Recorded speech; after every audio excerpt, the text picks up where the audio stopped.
Bonjour à tous, on se retrouve aujourd'hui pour une nouvelle vidéo dans laquelle on va s'intéresser à une grande figure de la France et du XXe siècle. Il s'agit de Simone Veil.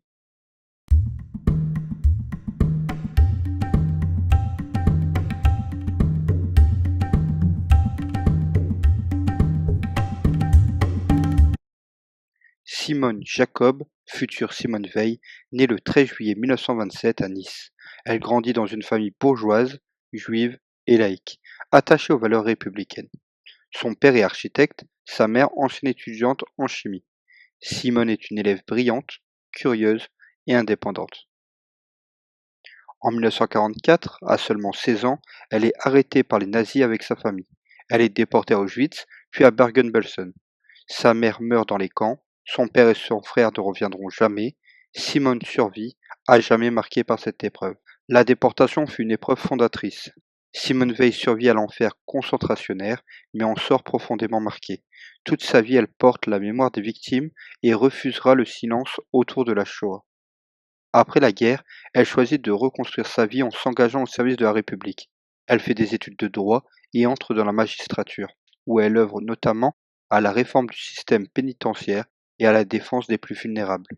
En 1974, elle est nommée ministre de la Santé sous la présidence de Valéry Giscard d'Estaing.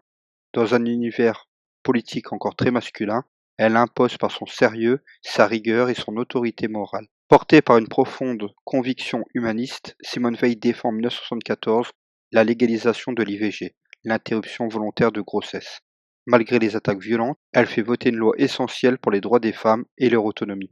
Son combat pour l'IVG lui vaut insultes, caricatures et menaces, mais Simone Veil, forte de son expérience et de ses principes, ne cède pas. Elle affronte l'adversité avec calme, dignité et détermination. En 1979, elle devient la première femme présidente du Parlement européen, après les premières élections au suffrage universel. Elle y défend une vision humaniste et pacifiste de l'Europe, nourrie par son histoire personnelle. Figure respectée par-delà les clivages politiques, elle est nommée au Conseil constitutionnel, puis élue à l'Académie française. Elle devient une conscience pour la nation, mêlant lucidité, exigence et fidélité à ses valeurs. Le 1er juillet 2018, Simone Veil entre au Panthéon avec son époux Antoine Veil. La République honore ainsi une femme libre, une rescapée, une bâtisseuse de paix. Simone Veil est une figure marquante de l'histoire contemporaine française et mondiale. Par son humanisme, son intelligence et sa droiture, elle continue d'inspirer générations et consciences.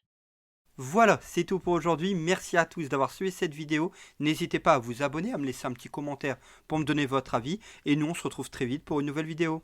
Ciao!